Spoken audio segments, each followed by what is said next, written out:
Ahojte kamaráti, vítam vás v tomto videjku. Dneska vás zoberiem za barberom z Rajca. Je to konkrétne Legendaries Barber.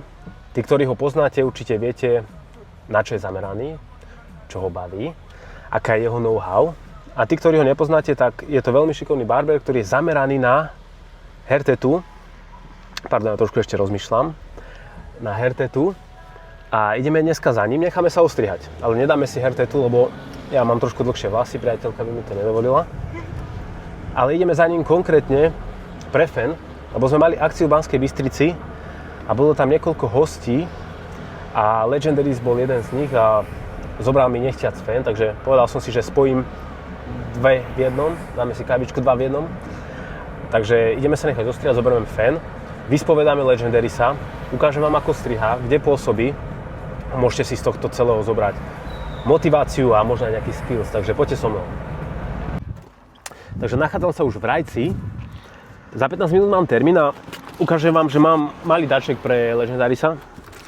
Zobral som mu dve pláštenky, len tento raz nestihol som, boli sme aj odcestovaní, aj trošku som bol chorý, nestihol som mu pridať logo, ale na druhej strane on už takéto pláštenky od nás má, ale aspoň malú pozornosť a hlavne, aby ste aj vy videli, že máme takéto pláštenky na sklade. A o čo ide? Ide o to, že tieto pláštenky majú XL rozmer, šijeme si ich sami. XL rozmer znamená, že zákazník je úplne celý zakrytý. Až po zem, tenisky sú zakryté až po zem a máme dokonca možnosť pridať vaše logo na tú pláštenku. Môže byť to logo vyšívané, alebo potom je tam lacnejšia verzia potlačené. Vyšívané vydrží dlhšie ako to potlačené, ale aj to potlačené vydrží určite veľa praní. Takže mám také malé darčeky a poďte so mnou, ideme sa nechať ostriať. Nachádzame sa, chcem vám ukázať, kde sa nachádzame, aby ste vedeli, kde ich nájdete. Sladkovičová ulica, 685/2. Vidíte tuto hneď Illegal Barber.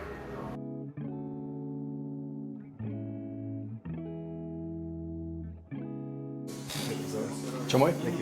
Hej, bokerujem ti celú hlavu. Máš ešte potom?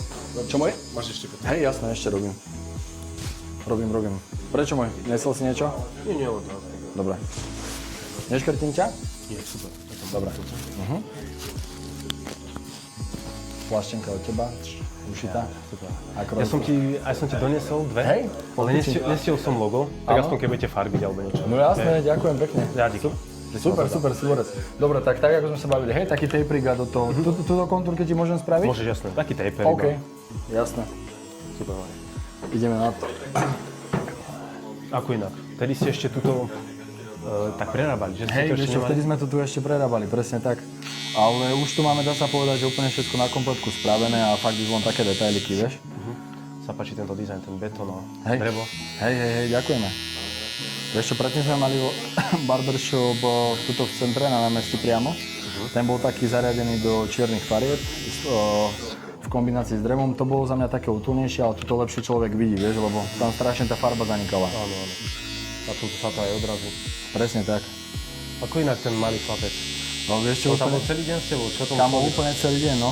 Veď to sme sa bavili, že potom vlastne už chudiak mal toho veľa za sebou a bol trošku aj taký citlivejší na tú životku a tak, vieš? Už strihaš?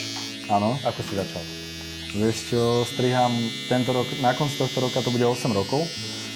Začal som presne 1.1.2018 a vlastne začal som tak, že bol som na kúpalisku s chalami a jeden môj kamarát mal strašne dlhé vlasy, vieš. Dovtedy som nikdy v živote nikoho neostrihal ani nič. No a vrajím, že však nech ide ku mne domov a že ho skúsim ostrihať. A ostrihal som ho, bol reálne spokojný, vieš. A tak sa mi to zapáčilo. Strihal som najskôr iba jeho, ešte jedného ďalšieho kamaráta, čo bol na tom kúpalisku. Asi pol roka, no a potom som bol vlastne s terajším spoločníkom, čo máme s Jančím vonku a sme si povedali, že to začneme robiť tak viac profi, vieš. Lebo ma to vlastne veľmi bavilo, naplňalo a robilo vlastne ma to šťastný, že som to nebral ani, že som bol v robote, vieš. A taká prvotná myšlienka toho, že som začal strihať, bola tá, že keď som ostrihal toho môjho kamoša Davida, tak obrazne z takého smutného chalana sa stal úplne šťastný, sebavedomý chalan a to ma na tom tak motivovalo, že som cez to strihanie dokázal tým svojim kamošom tak zlepšiť deň a tak všeobecne, vieš, celkový ten stav v tom živote. Tak to bola taká myšlienka. Že pre tých, ktorí teraz sledujú, možno niektorí nevedia, že zameriavaš sa viac menej na hertetu, môžem to tak povedať, že? No jasné, hej, akože to ma baví úplne najviac. V podstate prvý strih, ktorý som mal, tak už to som kreslil, vieš, niečo na tú hlavu a v podstate to ma tak najviac baví, naplňa, ale takisto ma bavia aj fady, ale primárne to hertetu. Presne tak. Ja som si všimol aj na stene, kľudne nám povedz, že to si a čo máš za sebou, však si aj povyhrával nejaké veci. Hej, vieš čo, tak moje meno je Legendary Barbers, akože takto v barberskom svete. No a vlastne od roku 2023, akože bol som prvýkrát na súťaži v nejakom roku 2020, tam sa mi nepodarilo uspieť. Potom bola ešte taká online barber battle cez COVID a to sa mi nepodarilo uspieť, no a potom som vlastne v roku 2000, počkaj, kde to je? 2022 som išiel na súťaž, tam som bol vlastne druhý a odtedy som bol iba prvý a druhý a to som bol možno, že ja neviem, koľko na 10 súťažiach alebo koľkých? Na 10 súťažiach v rôznych štátoch, Fínsko, Bulharsko, Česko, Lotyšsko, takže dosť sme pobehali, no. Chvála Bohu sa podarilo aj vyhrať. Taká asi najvzácnejšia trofej, čo mám je vlastne, čo je tuto, tieto dve, to je z Barber of the Decade. To bolo vlastne v roku 2025 a tam boli pozvaní vlastne barberi, ktorí sa umiestnili dovtedy na nejakých súťažiach a vlastne súťažili proti sebe iba tí, čo boli vlastne v top 3 sami, že tak som to správne, ak som to správne pochopil, tak to bolo. Takže tam bola akože riadne veľká konkurencia a akože úplne, že perfektná akcia. Tam sa mi vlastne podarilo zvíťaziť vo fejde a dostal som ocenenie vlastne Talent of the Year. Takže tieto dve ceny sa tam vlastne podarili získať. To bolo teraz? V tom prede? 2025, minulý rok. V začiatku minulého roku. Tuším, že to bolo v marci. A teraz niečo v Brne bolo? Áno, hej, vieš čo, toto bol vlastne druhý ročník, sa mi zdá. Druhý ročník vlastne tiež hen toho. A ako vyzerá tvoj deň? Ideš naplno toto? Prosím? Ideš naplno toto?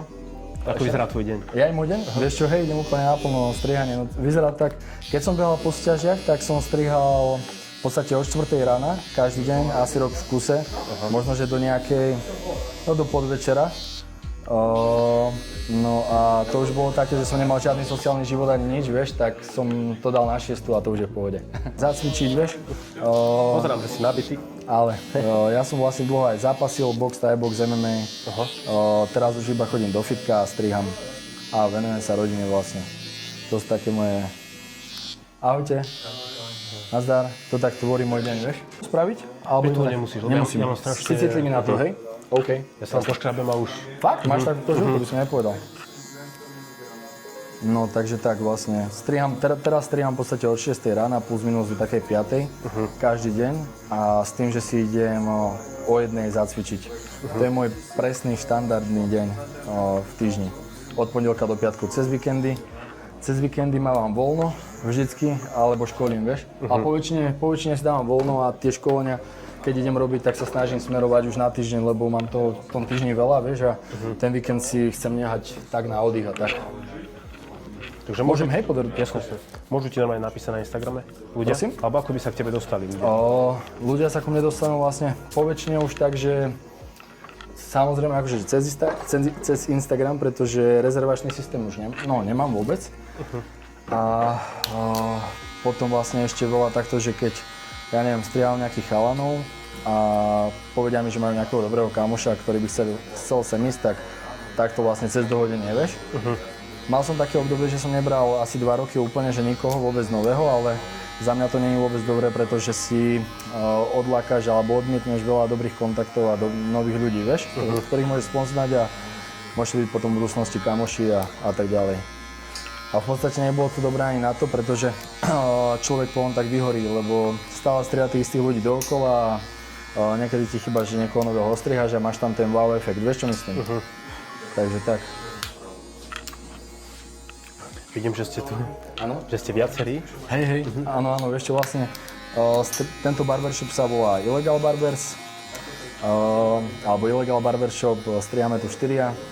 Vlastne otvorili sme ho s Jančím, s tým mojím spoločníkom, ako som spomínal.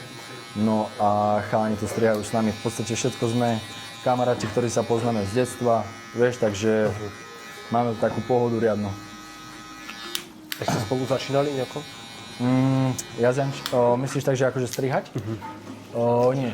Kubino, toho som doslova vychoval ja.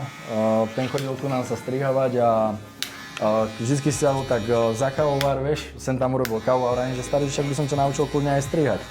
No a vlastne tak vznikol Kubes, že Kubino. A Patrik vlastne ten začal strihať sám a potom akurát sa ku nám pridal.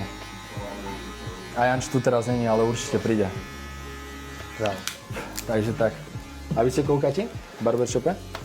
Možno okrem mňa ešte nejakí traja stáli, Hej. ale ešte sa tam učia, vieš, nejakí traja študenti. Áno. Chce to čas, no. Jasné, určite. Ako si ty hovoril, že si nebral, ja teraz neberiem a snažím sa to dávať chalanom, vieš, že nech si to... Nech si to oni manažujú. Brádu ti môžem iba dať, že takto sa mi dať iba jemno dostračené na odtiaľ fade, hej? OK. Kľudne ten fade úplne jemný, nemusí sa s tým hrať. Jasné. A aké máš nejaké plány? Do budúcna? Vieš čo, zlepšovať sa vo všetkých smeroch, byť najlepšou verziou samého seba a akože nejaký nový barbershop alebo tak zatiaľ nemám v pláne. No a tak asi skilliť seba a posúvať svoje limity ďalej, vieš. Tým, že mňa veľmi baví to hertetu, tak robiť ťažšie veci, krajšie veci, precíznejšie veci, vieš. No a tak, vlastne. Môžem sa sem otočiť? Jasne. Nebude vadiť? Nie. Dobre, ďakujem. Daj na stranu. A ty? Ja by som chcel už menej strihať. Áno. Viacej tak internet, vieš, tvoriť. Áno. Ale no, ťažké to bolo, lebo vieš, aj som potreboval peniaze, tak som musel strihať. Áno. A zase nemal som komu dať tých ľudí. Áno. A teraz už je to iné, no. Je to pecka, no. Ja sa tiež vždy pýtam takto barberov, že čo by poradili začínajúcim barberom? Začínajúcim barberom? Byť trpezlivý, vytrvalý a všetko robiť najlepšie ako vedia a to je asi tak všetko. Hlavne má tu trpezlivosť, vieš, nečakať hneď, že budú zarábať neviem aké bomby. Vieš, aké som začal strihať, ja som strihal prvého pol roka úplne zadarmo a išiel som fakt postupne na to, až kým som neprišiel na tento level. Teraz podľa mňa chce každý všetko hneď na začiatku, vieš. Takže to by som tak odporučil a proste zdokonalovať sa, zlepšovať sa a postupne ísť na všetko. To je asi taký odkaz, ktorý by som im keď tak zanechal. Začal by si doma, alebo by si sa zamestnal? Vieš čo, ty kokšo, už v dnešnej dobe by som sa asi aj zamestnal, pretože ako ten barbershop ťa vie dosť posunúť, vieš, a vieš urobiť rýchlejší progres, keď si desi pri nejakých chalanoch, ktorí niečo vedia, ako keď strihaš už doma. Akože ja som strihal na začiatku iba sám doma a trvalo mi to všetko dlhšie. Teraz majú tí chalani a barberky lepšie možnosti v tomto, vieš. A zároveň horšie v tom, že už je toho dosť veľa, takže musia byť lepší a ťažšie si podľa mňa už nájdu tých klientov ako kedysi my, keď sme začali, vieš. To sám dobre pamätáš si, aké to bolo. Takže tak, a určite aj športovať, pretože je to náročná práca na chrbát a tak celkovo na telo, vieš. Takže určite aj športovať a zdokonalovať sa vo všetkých smeroch. Takže tak. Úplne niekedy vypnem, že si, vieš, že ani nepremýšľam, že nechodím sa moc strihávať takto, vieš, že... Aha. Nikdy som takto ani nechodil k barberom. Áno. Ja som začínal tak, že som sám seba. Aha. Ty si sám seba strihával? Husté. Videl si iba polovicu videa a celé video nájdeš na mojom Hero. A okrem neho tam nájdeš podrobné videotutoriály, vďaka ktorým sa naučíš strihať. A odporúčam ti pozrieť sa na náš e-shop, kde nájdeš takúto XL pláštenku, ktorá zakrie zákazníkové tenisky a dokonca má možnosť pridať vlastného loga. A určite sa pozri na môj Instagramový účet, kde pridávam každý jeden deň tip zo strihania.